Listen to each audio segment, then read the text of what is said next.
Hello students.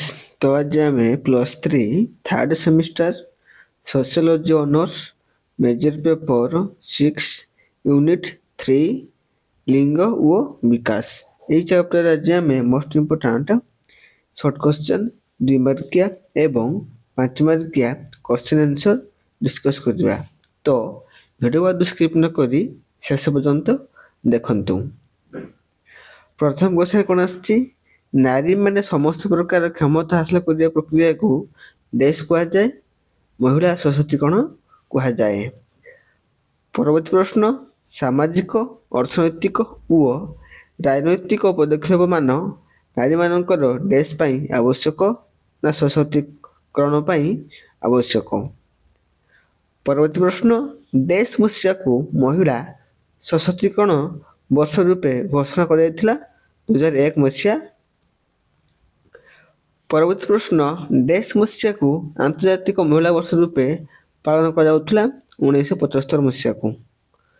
ପରବର୍ତ୍ତୀ ପ୍ରଶ୍ନ, ସଶକ୍ତିକରଣ ଏକ ଡ୍ୟାସ୍ ଅଟେ? ଏହା ହେଉଛି ଏକ ପ୍ରକ୍ରିୟା ଅଟେ। ନେକ୍ସଟ କ୍ୱେଶ୍ଚନ୍ 6କୁ ଆସିବା। ସଶକ୍ତିକରଣ ଏକ ଡ୍ୟାସ୍ ଅଟେ? ଏଟା ହେଉଛି ଆପଣଙ୍କର ଏକ ପ୍ରକ୍ରିୟା ଅଟେ। ପରବର୍ତ୍ତୀ ପ୍ରଶ୍ନ, ଅର୍ଥନୈତିକ ସଶକ୍ତିକରଣ ମାଧ୍ୟମରେ ନାରୀର ଡ୍ୟାସ୍ ବୃଦ୍ଧି ପାଇଥାଏ ନା ଅର୍ଥନୈତିକ ସ୍ୱାଧୀନତା ବୃଦ୍ଧି ପାଇଥାଏ? ପରବର୍ତ୍ତୀ ପ୍ରଶ୍ନ, ସାମାଜିକ ସଶକ୍ତିକରଣର ଫଳରେ ନାରୀ ପାରିବାରିକ ଡ୍ୟାସ୍ ଦୃଢ଼ ସ୍ତରର ଦମନ କରିଥାଏ ନା ହିଂସା ଦୃଢ଼ ସ୍ତରରେ ଦମନ କରିଥାଏ? ସାମାଜିକ ସଶକ୍ତିକରଣ କ'ଣ ହେଇଥାଏ ନା ସିଏ ପାରିବାରିକ ଦୃଢ଼ ଭାବରେ ସେ ଦମନ କରିପାରେ। ପରବର୍ତ୍ତୀ ପ୍ରଶ୍ନ, ମହିଳା ସଶକ୍ତିକରଣ ମହିଳାମାନଙ୍କର ଡ୍ୟାସ୍ ଓ ଡ୍ୟାସ୍ କ୍ଷମତା ବୃଦ୍ଧି ପାଇଥାଏ? ଆତ୍ମବିଶ୍ୱାସ ଓ ଆତ୍ମନିର୍ଭରଶୀଳ ବୃଦ୍ଧି ପାଇଥାଏ। ପରବର୍ତ୍ତୀ କ୍ୱେଶ୍ଚନକୁ ଆସିବା। 10 ନମ୍ବର କ୍ୱେଶ୍ଚନ୍, ସାମାଜିକ ସଶକ୍ତିକରଣ ନାରୀକୁ ଡ୍ୟାସ୍ ପ୍ରତି ସଚେତନ କରାଇଥାଏ ନା ଅଧିକାର ପ୍ରତି ସଚେତନ କରାଇଥାଏ? ପରବର୍ତ୍ତୀ ପ୍ରଶ୍ନ, ମହିଳାମାନଙ୍କୁ ନିର୍ବାଚନ କ୍ଷେତ୍ରରେ ସମାନ ଡ୍ୟାସ୍ ଅଧିକାର ପ୍ରଦାନ କରିଛି? ସାମ୍ବିଧାନିକ ଅଧିକାର ପ୍ରଦାନ କରିଛି। ପରବର୍ତ୍ତୀ ପ୍ରଶ୍ନ, ଡ୍ୟାସ୍ ଭାରତର ପ୍ରଥମ ମହିଳା ରାଷ୍ଟ୍ରପତି? ଶ୍ରୀମତୀ ପ୍ରତିଭା ଦେବୀ ସିଂ ପାଟିଲ, ଯିଏକି ସେ ଥିଲେ ପ୍ରଥମ ମହିଳା ଭାରତୀୟ ରାଷ୍ଟ୍ରପତି। ପରବର୍ତ୍ତୀ ପ୍ରଶ୍ନ ଆସୁଛି, ଡ୍ୟାସ୍ ଯୋଜନା ମହିଳା ସଶକ୍ତିକରଣ ଉପରେ ଅଧିକ ଗୁରୁତ୍ୱ ଦେଇଥିଲା ନା ପଞ୍ଚମ ବାର୍ଷିକ ଯୋଜନାଟି ମହିଳା ସଶକ୍ତିକରଣ ଉପରେ ଅଧିକ ଗୁରୁତ୍ୱ ଦିଆଯାଇଥିଲା? ପରବର୍ତ୍ତୀ ପ୍ରଶ୍ନ, ସଶକ୍ତିକରଣର ଉଦ୍ଦେଶ୍ୟ ନାରୀକୁ ଡ୍ୟାସ୍ କ୍ଷେତ୍ରରେ ସ୍ୱାବଲମ୍ବୀ କରିବା ନା ଅର୍ଥନୈତିକ କ୍ଷେତ୍ରରେ ସ୍ୱାବଲମ୍ବୀ କରିବା? ପରବର୍ତ୍ତୀ କ୍ୱେଶ୍ଚନ୍ ଆସୁଛୁ, ଡ୍ୟାସ୍ ଆଇନ ଉଭୟ ପୁରୁଷ ଓ ମହିଳାଙ୍କୁ ସମାନ ଭାବରେ ପାରିଶ୍ରମିକ ଦେଇଥାଏ ନା ସମାନ ପାରିତୋଷିକ ଆଇନ? 1976 ମସିହା। ପରବର୍ତ୍ତୀ ପ୍ରଶ୍ନ, ଡ୍ୟାସ୍ ଆଇନ ମହିଳାମାନଙ୍କୁ ଛାଡ଼ପତ୍ର ଦେବାର ଅଧିକାର ପ୍ରଦାନ କରିଛି ନା ହିନ୍ଦୁ ବିବାହ ଆଇନ? 1955 ମସିହା। ପରବର୍ତ୍ତୀ ପ୍ରଶ୍ନ, ଡ୍ୟାସ୍ ମସିହାରୁ ଡ୍ୟାସ୍ ମସିହାକୁ ଆନ୍ତର୍ଜାତିକ ମହିଳା ଦଶନ୍ଧି ରୂପେ ପାଳନ କରାଯାଉଛି? 1975 ମସିହାରୁ 1985 ମସିହା ହେଉଛି ମହିଳା ଆନ୍ତର୍ଜାତିକ ମହିଳା ଦଶନ୍ଧି ରୂପେ ପାଳନ କରାଯାଉଛି। ପରବର୍ତ୍ତୀ ପ୍ରଶ୍ନ, ଭାରତର ପ୍ରଥମ ପ୍ରଧାନମନ୍ତ୍ରୀ ଡ୍ୟାସ୍ ନା ଶ୍ରୀମତୀ ଇନ୍ଦିରା ଗାନ୍ଧୀ? ଭାରତର ପ୍ରଥମ ମହିଳା ପ୍ରଧାନମନ୍ତ୍ରୀ। ଓକେ, ତ କ୍ୱେଶ୍ଚନ୍ ଟିକେ ଭୁଲ ଅଛି। ଏଟା ହେବ ଭାରତର ପ୍ରଥମ ମହିଳା ପ୍ରଧାନମନ୍ତ୍ରୀ ଶ୍ରୀମତୀ ଇନ୍ଦିରା ଗାନ୍ଧୀ। ପରବର୍ତ୍ତୀ ପ୍ରଶ୍ନ, ଡ୍ୟାସ୍ ଆଇନ ଘରୋଇ ହିଂସାରୁ ମହିଳାମାନଙ୍କୁ ସୁରକ୍ଷା ଦେଇଥାଏ ନା ଘରୋଇ ହିଂସା ନିରାପତ୍ତା ଆଇନ? 2005। ପରବର୍ତ୍ତୀ ପ୍ରଶ୍ନ, ଡ୍ୟାସ୍ ଆଇନ ପାରିବାରିକ କଳହ ସମାଧାନ କରିଥାଏ ନା ପରିବାର ବିଚାରାଳୟ ଆଇନ? 1984। ପରବର୍ତ୍ତୀ ପ୍ରଶ୍ନ, ଡ୍ୟାସ୍ ଆଇନ ମହିଳାମାନଙ୍କୁ ଆଇନଗତ ସୁବିଧା ସୁଯୋଗ ପ୍ରଦାନ କରିଛି ନା ହିନ୍ଦୁ ଅପ୍ରାପ୍ତ ବୟସ୍କ ଓ ଅଭିଭାବକତ୍ୱ ଆଇନ? 1956 ମସିହା। ପରବର୍ତ୍ତୀ କ୍ୱେଶ୍ଚନକୁ ଆସିବା 22 ଡେସ୍ ଆଇନ ଅସହାୟ ମହିଳାମାନଙ୍କୁ ସୁରକ୍ଷା ପ୍ରଦାନ କରିଥାଏ।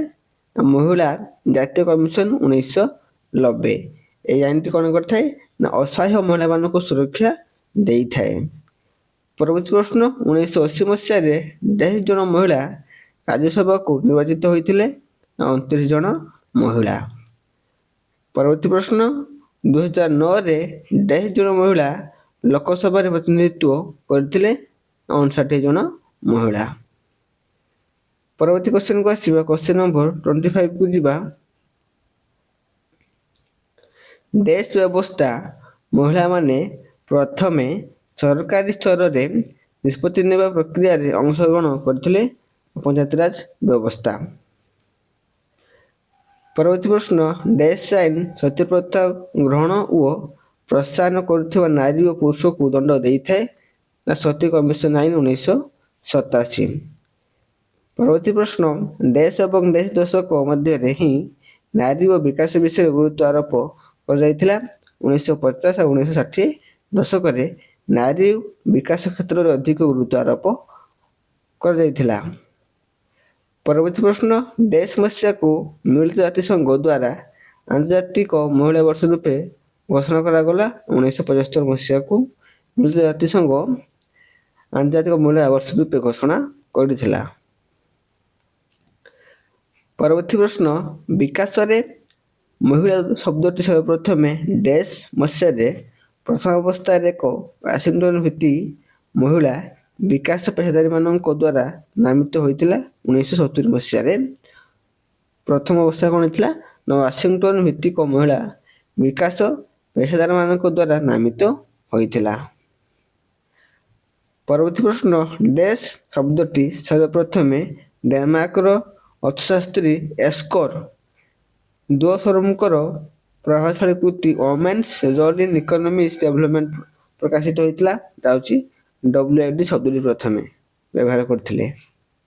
ତ ନେକ୍ସଟ କ୍ୱେଶ୍ଚନ ଯିବା, ଗୋଟିଏ ବାକ୍ୟରେ ଉତ୍ତର ଦିଅ according year question pattern syllabus ଅନୁସାରେ। କିଛି ରହିବ ଆପଣଙ୍କ ସେଠି ଡେସ୍ ପୂରଣ, ଆଉ କିଛି ରହିବ ଏକ ଧାଡ଼ିରେ ଉତ୍ତର ଦିଅ।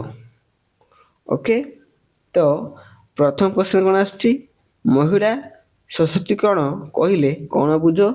ନାରୀମାନେ ସମସ୍ତ ପ୍ରକାର କ୍ଷମତା ହାସଲ କରିବା ପ୍ରକ୍ରିୟାକୁ ନାରୀ ସଶକ୍ତିକରଣ କୁହାଯାଏ। ପରବର୍ତ୍ତୀ ପ୍ରଶ୍ନ ମହିଳା ସଶକ୍ତିକରଣ ପାଇଁ କେଉଁ କେଉଁ ପଦକ୍ଷେପମାନ ଗ୍ରହଣ କରାଯାଇଛି? ରାଜନୈତିକ, ଅର୍ଥନୈତିକ ଓ ସାମାଜିକ। ପରବର୍ତ୍ତୀ ପ୍ରଶ୍ନ ମହିଳା ସଶକ୍ତିକରଣର ଯେକୌଣସି ଏକ ନିର୍ଣ୍ଣୟକାରୀ ଗୁଣ ଲେଖ ଅର୍ଥନୈତିକ ପରିସ୍ଥିତିର ଉନ୍ନତି ଆଣିବା। ନେକ୍ସଟ କ୍ୱେଶ୍ଚନ ଯିବା, କ୍ୱେଶ୍ଚନ ନମ୍ବର 4 କୁ ଆସିବା। ତ ସମସ୍ତେ ଆଟେଣ୍ଟିଭଲି କ୍ଲାସଟି ଶୁଣ। ନେକ୍ସଟ କ୍ୱେଶ୍ଚନ କେଉଁ ବର୍ଷଟିକୁ ଆନ୍ତର୍ଜାତିକ ମହିଳା ବର୍ଷ ଭାବେ ପାଳନ କରାଯାଇଥିଲା ନା 2001 ମସିହାକୁ। ପରବର୍ତ୍ତୀ ପ୍ରଶ୍ନ ସାମାଜିକ ସଶକ୍ତିକରଣ ପାଇଁ ସାମାଜିକ ସଶକ୍ତିକରଣ କ'ଣ? ନା ସାମାଜିକ ସଶକ୍ତିକରଣ ହେଉଛି ନାରୀକୁ ତାର ଅଧିକାର ପ୍ରତି ସଚେତନ କରାଇଥାଏ। ବୁଝିଲା? ପରବର୍ତ୍ତୀ ପ୍ରଶ୍ନ କେଉଁ ପଞ୍ଚବାର୍ଷିକ ଯୋଜନା ମହିଳା ସଶକ୍ତିକରଣ ଉପରେ ଗୁରୁତ୍ୱ ଦେଇଛି? ନବମ ପଞ୍ଚବାର୍ଷିକ ଯୋଜନା। ପରବର୍ତ୍ତୀ ପ୍ରଶ୍ନ ସଶକ୍ତିକରଣର ଏକ ଆଧାର ଦର୍ଶାଅ ନା ସାଧନ।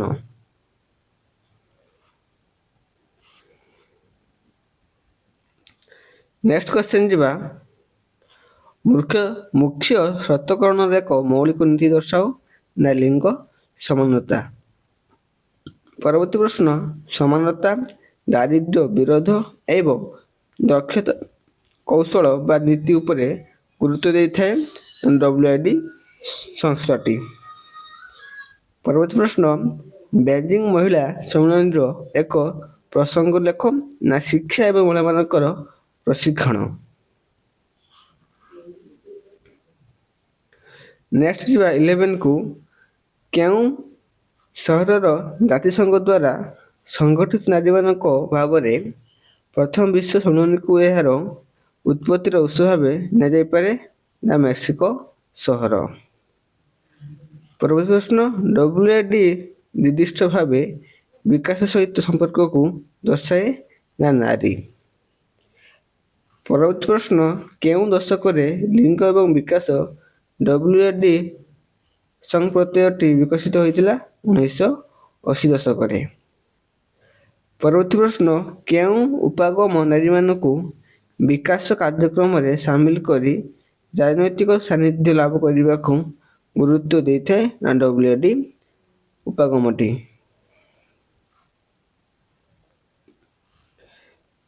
ପରବର୍ତ୍ତୀ ପ୍ରଶ୍ନ କେଉଁ ମସିହାରେ ନାରୀମାନଙ୍କୁ ବିରୋଧରେ ସମସ୍ତ ପ୍ରକାର ଭେଦଭାବ ଦୂରୀକରଣ ଉପରେ ଆଲୋଚନା ସଭା ରୂପେ ଗୁରୁତ୍ୱ ଦିଆଯାଇଥିଲା? 1979 ମସିହା। ନାରୀମାନଙ୍କ ବିରୋଧରେ ସମସ୍ତ ପ୍ରକାର ଭେଦଭାବକୁ ଦୂର କରିବା ପାଇଁ ଏକ ଆଲୋଚନା କରାଯାଇଥିଲା।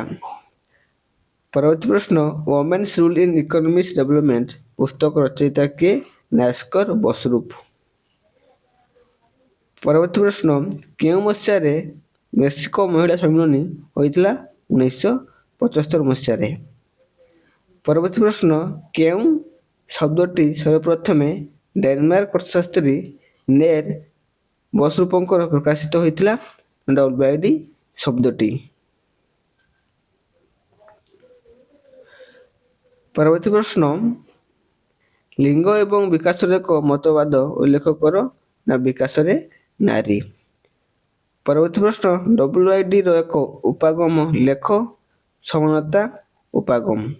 ତ ଇଏ ଥିଲା ଆପଣଙ୍କର ୟୁନିଟ୍ 3 ର ସର୍ଟ କ୍ୱେଶ୍ଚନ୍। ଦେନ୍ ଆସିବା 2 ମାର୍କିଆ କ୍ୱେଶ୍ଚନ୍ ପାଖକୁ। ତ 2 ମାର୍କିଆ କ୍ୱେଶ୍ଚନ୍ ଗୁଡ଼ିକ ଏବେ ମୁଁ ଡିସ୍କସ୍ କରୁନାହିଁ, ମୁଁ ଧୀରେ ଧୀରେ ସ୍କ୍ରଲ୍ କରିକି ଯିବି, ଆପଣମାନେ ଷ୍ଟପ୍ କରିକି କିମ୍ବା ସ୍କ୍ରିନଶଟ୍ ନେଇକି ପଢ଼ି ନିଅନ୍ତୁ। କାହିଁକି ନା ମୁଁ ଯଦି ଏବେ ଏକ୍ସପ୍ଲେନ୍ କରୁଛୁ ତେବେ କ୍ଲାସ୍ଟି ଅଧିକ ଲମ୍ବା ହେଇଯିବ, ତ ପିଲାମାନେ ଅଧାରୁ ପଳେଇବେ। ତ ନେକ୍ସଟରେ ମୁଁ ଏସବୁ ଭଲ ଭାବରେ କହିବି। ବେଟର୍ ହେବ ମୋ ଡିସ୍କ୍ରିପ୍ସନ୍ ମୋର ଟେଲିଗ୍ରାମ ଗ୍ରୁପ୍ର ଲିଙ୍କ୍ ଅଛି, ଏଠି କ୍ଲିକ୍ କରିକି ଗ୍ରୁପ୍ରେ ଆଡ଼୍ ହେଇଯାଆନ୍ତୁ, ଯାହାଫଳରେ ଆପଣମାନେ କ୍ଲାସ୍ଟିର PDF ପାଇପାରିବେ।